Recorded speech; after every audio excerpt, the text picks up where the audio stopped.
My daughter has got this big jar of little glass jars, various shapes and sizes, and I've been promising her for a long time to make some jewellery or keychains with them. So I'm going to do some of these in today's video. So I've picked out 3 to work with to start with, and I am going to do the beach theme. So I've just got some sand here in a random yogurt jar, just to make it easier to handle. I've got a big tub of it that I put a little bit into this jar, and I'm going to start by using my opaque pigments. I'll do some more later with alcohol ink, and I'm just quickly showing you that I have made this kind of thing before in the perfume or potion bottle molds, which I didn't film for YouTube, but I'll do them again as well at some point in the future. And a quick money saving tip before we continue: when you leave resin to cure in the bottom of a pot, if you can peel it out, all well and good. I couldn't peel this out. Maybe it's because there was too thick of a layer. I don't know. I couldn't get my nails under it, or even a tool under it. So it's not because I've got false nails on. So I have left the cured resin underneath. It still makes the pot reusable. It does have the side effect, though, of you not necessarily being able to see the correct colour of your newly poured resin. It kind of distorts the colour from behind. So worth a try. And as always, if you pick up your stick with some resin on, you should be able to see the true colour, or dab a little bit onto some tissue, you should be able to see the true colour. So this is an entirely UV project. I've already mixed some sand and I'm leaving that to sit while I mix my other colours. When you use sand in resin, I've learned from experience, the sand will settle and unmixed resin will rise to the top, and it will also release bubbles when you use sand. So I'm leaving that to sit and settle while I sort my colours out. Then I can add more sand if there's too much clear resin sat on the top, and obviously debubble it. I'm going to debubble before I put any resin into these jars because I don't want to apply any heat to the jars afterwards. With the set of opaque colours that I'm using, I was limited on the choice of greens to use for the water. So I'm not happy with the green colour in this set. And I expected I will like the alcohol ink set better. But the results are surprising, so stay tuned for that. I'll need some advice. So I decided to mix in a light green with the green. It's just called green. I still wasn't happy with the result, but never mind. I ended up deciding as long as it's not too similar to the blue, that'll do. I've jumped ahead. I've mixed up 2 shades of blue as well. So let the fun begin. First challenge, finding tools that are small enough to put the sand especially, but also the colours, into the bottom of the jar without smearing the product all down the side of the jar. This is quite a wide neck, but the other ones are thinner, so there is quite a bit of cleanup required after each stage.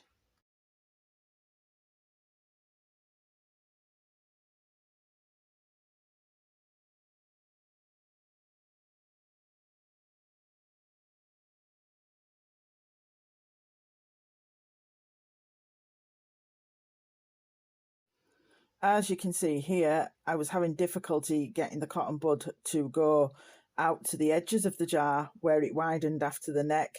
So I tried different ways of trying to, obviously I knew I couldn't bend a wooden sticked cotton bud, that it would break, but I tried different ways of holding it to attempt to still reach to the edges.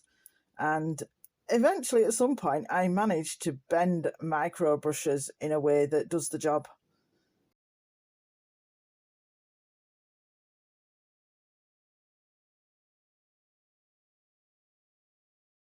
As you can see here, there isn't enough sand, there's some resin not mixed in. So I decided to drop some dry sand into there to attempt to fill it up a bit more, get rid of that clear layer. Okay, you don't want to just see my hand in the way, so I will jump ahead. Okay, so I'm just packing it down now with the thin end of my sticks, trying to sink it all into the previously unmixed resin, and of course that's making more mess up the sides, so there'll be more cleanup to do, so I will jump ahead again. I'm not going to bore you with the sand layer for every jar. I just wanted to show you how thin the openings are on these smaller jars. So I'm putting them into cure after the sand layer, and we'll jump ahead to when I do the first colour. Right, spot the mistake. Can you spot it? By the way, this is supposed to be the green. It looks blue on camera. I don't know why.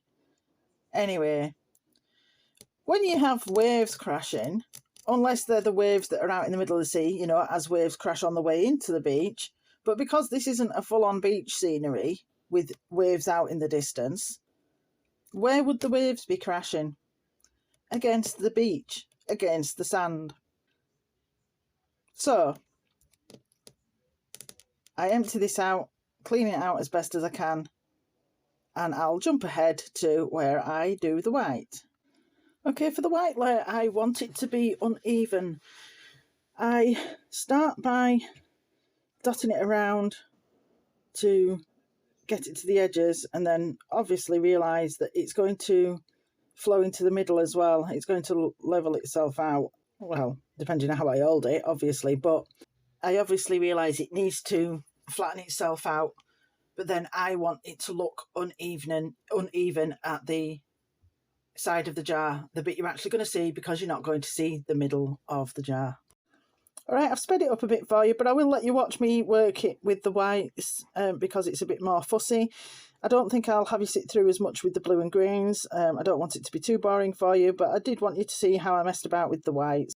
But I'll skip ahead to when I do the other ones, because with this one I kept going off camera.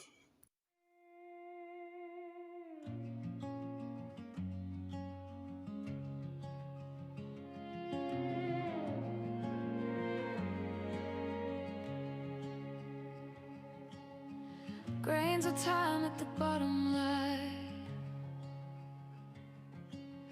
soft and still like a shoreline sigh. Why drifts in just This one was a really awkward shape. where the colors start to dream. No waves crash, no winds that roar, just a line where the shades explore. Blue on top like a painted sky, fading slow as the white rolls by. Sand below where the calmness starts, little oceans in tiny jars. Hold it close, let the stillness stay. Okay, on to the colours now. I'll speed it up even faster for you, and I'll see you for the next time I need to tell you anything.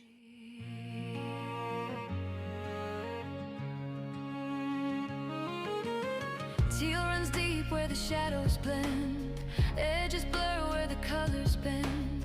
Turn it around, see the layers shift, every angle a different drift. No need more, it's enough to see all that calm and simplicity.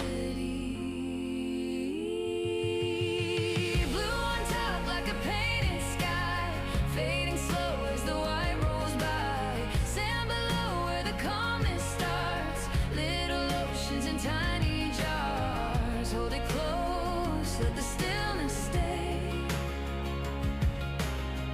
Carry peace in a simple way, in a drop, in a line, in a shade so true. There's a whole quiet world in a tinted blue. No noise, no rush, just space to be a pocket-sized serenity. Layer by layer it comes alive, a softer place you can hold inside. No tides to chase, no shores too far, just calm contained. Okay, so all of my colours are done. I've tested the height with I've tested the height of the resin compared to how deep the cork will go in, and I'm happy with how high the resin comes up towards the cork. And now I'm just rolling around the bottom half of the cork in some UV resin so that I can stick the cork to the jar. In a tiny jar,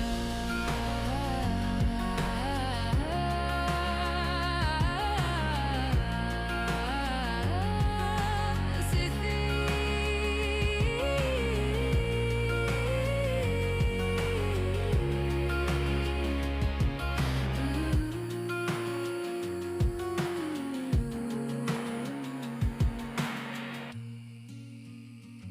And here we have the finished items. I have not attached any jewellery yet. I haven't decided whether they're going to be keychains or pendants. I think they're too heavy to be earrings. Personally, I'm not sure.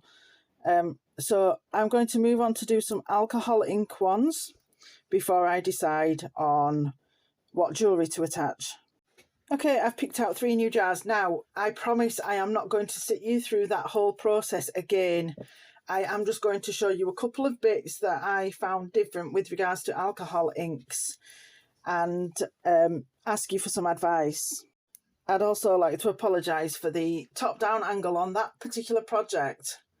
It would have been better for you to have a side angle, but I don't have the ability to set up a camera at the side. I'd love to have a setup where I can have top-down and side view so that I can switch or have them side by side, but I just can't do it. I've done the best I can for this section of the video where I've got the camera slightly angled, but I am trying to figure out a way where I can get a bit more lower down for a better side view for future videos. So I apologise with all the hand in the way pouring on the last bit. Alright, so for this I'm reusing my cups again, but I am using alcohol inks, I promise. And you can see my opaques to the side there, I just haven't put them away. So I am using my Fanzarish alcohol ink set. And in this set there is a green colour, which I thought was perfect. But this is what I will need advice on. Okay, I don't know if you can tell, but I've slightly angled the camera and I'm also trying to keep my hand out of the way. But look at the colour of that green. I thought that was perfect for the C section. When they're cured, you'll see that the colour has changed. Does anybody know why it changes? And you'll see how badly it's changed, obviously, when I show you the cured pieces. I'll probably insert this photo again at the end, side by side with the cured pieces, so we can see the difference. Okay, I promised I wouldn't sit you through it all. I've skipped to the beach, the sand and the white, and I'll skip ahead again until after the blues are in and cured and I'm all ready to attach the jewellery. Alright, so I have attached one eye screw to this one already. I used the UV bonding kit to go across the surface of the cork, making contact with the eye screw, and I'm just putting another layer on just to be on the safe side. This one is going to be a keychain, and it is a gift for my boss because she has requested a star-shaped keychain. This wasn't what I had in mind, actually. I'm attempting to make my own star-shaped bezel, but I'm struggling with that. So I thought I would do this beach theme one for now, and if I ever manage to make my own star-shaped bezel, I will make something else for her. And no, I'm not sucking up. She already likes me.